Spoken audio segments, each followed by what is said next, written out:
তো হ্যালো বন্ধু, আজ বানাবো পাস্তা, চুরপি আগলানোতি পাস্তা। তো কিভাবে বানাই চলো দেখে নিই।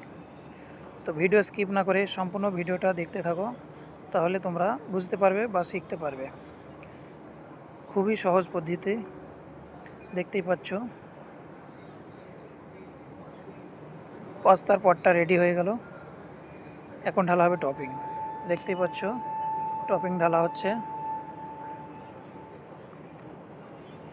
খুব সুন্দর ফোল্ড করা হচ্ছে, দেখতেই পাচ্ছ। খুবই সুন্দর পাস্তা আগলানোতি, দেখতেই পাচ্ছ বন্ধুরা কত সুন্দরভাবে। সাইডের এক্সট্রা পার্টটা কেটে ফেলে দেওয়া হলো। দেখতে দেখতে আমার পাস্তা রেডি হয়ে গেল, দেখতেই পাচ্ছ তোমরা। তোমাদের কেমন লাগলো কমেন্ট করে তোমরা জানাবা অবশ্যই।